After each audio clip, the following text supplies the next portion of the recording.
What's up, AMS Tigers? This is your teacher, Miss Bazzle, and I'm back again with another video. So, as I stated in the syllabus, there are a list of supplies that is expected for this class. This is my teacher binder, and everything I give to you guys, I put in my binder. So mine is a little bigger. I'm at least requesting that you have at least a 1-inch binder. 1-inch binder. You also need pocket dividers and sheet protectors. The sheet protectors are to protect those documents that are vital that you'll use in 9th grade, 10th grade, 11th grade, and 12th grade. So I just want to arm you with everything that you need. So the first thing you have, these are my pocket dividers right here, and this is bell work. The bell work is important because it focuses on a specific teak or task, and we do 1 page or 1 box a day. So it's not every day. You can do it with a group, and this is important. For example, the first bell worksheet you received was how to write a simple sentence. And in a simple sentence, you must have a subject and a predicate. A predicate is also called a verb. A verb. Very good. You guys are so smart. And so you have about 3. You already received your first bell worksheet. I have 2 more bell worksheets for you to put in your notebook. So once we're done with this video, you can go get your extra bell worksheets. I already have holes punched, and behind you want to have just a few pages, because I may say practice that skill and write a sentence or something on your own. The next tab we have is grammar, and then you're going to get your grammar sheet. So I have all the sheets over there, and we have all the things that you'll use or may refer to throughout the year for grammar. There are several different grammar sheets that should go in your sheet protectors. So we want to protect this vital information. So you'll grab all your grammar sheets. We have some good information that you can always refer to when you're doing your work, because I will always refer to the grammar sheets. I may say, I need you to include an adjective. I need you to include a compound complex sentence. I'm going to do it all year. So it's best to learn that skill now.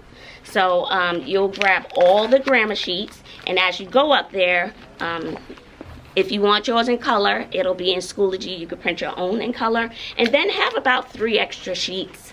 Just in case there are other things I give out throughout the year. But I promise you, in this grammar section, you'll use it throughout high school. And then a few sheets behind there. The next category is mentor sentences. Mentor sentences is a great opportunity to practice about things that you notice about a sentence, grammar, figurative language, how to write a sentence, how to expand a sentence. And so you're going to get your mentor sentence activity sheet. We worked on a sentence the other day, but your first one, mentor sentence, comes from the book Freak the Mighty. And we're just going to make sure we understand all parts of the sentence. And having that skill will make you a much better writer, and shows you how things are written and how you can use this mentor sentence in your own writing. So when you want to watch or learn how to do something great, you learn from the greats. Okay, so we have, I'm not sure, I just think I gave you 1 mentor sentence, and then a few pages behind here.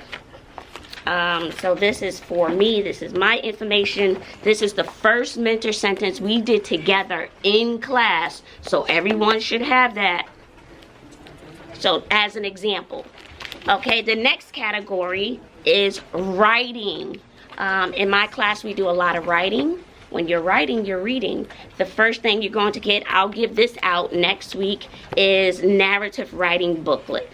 And I'll get this out. It's like, how do you start a story? What will your opening be like? So there are different ways you can start a story. Sometimes I like to use dialogue. So you'll get this. The other important insert is the school wants us to use race, but I use something different, but it mirrors the same thing for race. So we're going to start, if we're doing expository writing, we start with tag.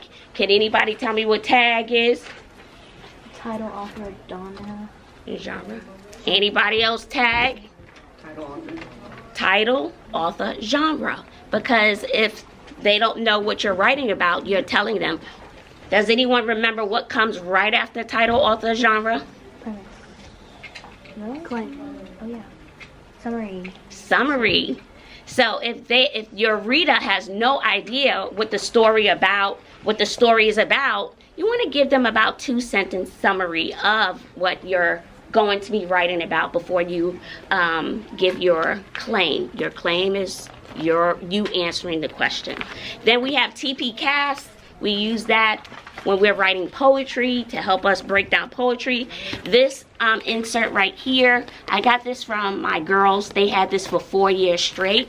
And this is just a glossary of literary terms. It's good to know. Maybe you forgot what foreshadowing is or another term. You can look it up. You will use this in high school. My kids used it all 4 years. And if my kids use it, I want you guys to use it because it was a great resource. And then you have a few extra sheets after and some paper because writing is a huge component in my class. The next one is a reading log. The next tab is a reading log. And sometimes I may give you an insert just to put in here. Your reading log, you guys do silent sustained reading. The first 10 minutes of class, I'll set a timer. But sometimes you want to know, have a purpose for your reading. So then you have, I would love for you guys to all print this out in color. And so you can choose the topics that you want to write about. And then we also give you some literary language that you can use. And so along with the topics that you can write about, you will have a rubric. So will I grade your responses every day? But I may say, well, I'm going to grade your literary response on this day. And so this is a rubric and how you'll be graded. I even included an example of a well-written literary response. Here is an example, and then on the back of the example is the answer key that I'll use. So you kind of know what I'm looking for. There are no surprises. I'm going to give it to you. I'm going to lay it out on the table. I don't like surprises. The next thing is notice and note. So when you're reading something, especially when we're doing our class novel, you can write down things you noticed, the aha moments, a memory moment. So we'll use this quite often in a class. So this goes into a sheet protector, and sometimes you don't know how to ask a question or quite what to say. So I give you question stems, 3 different levels of asking questions so you have a deeper conversation. The next tab is our novel study tab, and there'll be lots of inserts for this. The 8th graders will be reading The Outsiders, so you'll put this in the novel study for 8th grade. 7th grade will be reading Freak the Mighty, and so you'll put that in there, and then there'll be other handouts as we begin. And so this is my copy, Freak the Mighty, and I'll also give you a pacing guide on what to expect. So far I have a few other tabs. I don't know what'll come up throughout the year that'll be helpful, but my goal here is to help you grow. Of course, I want you to succeed. My tutorials are on. Who knows what my tutorials are? Wednesdays and Thursdays. Gotcha. Wednesdays and Thursdays. Wednesday after school, but you know I have to catch my 6th graders. So give me about 4:06 to get back because I like to catch the 6th graders in the hallway. And then Friday morning. Outside of that, if you decide to come to my class any other time, sometimes I'm busy, but I'll always welcome students, especially if they have questions or anything like that. So I want you to use this as your guide to set up your binder for success in RELA. If you have any questions, shoot me an email, stop by my class, because I want to set you up for success.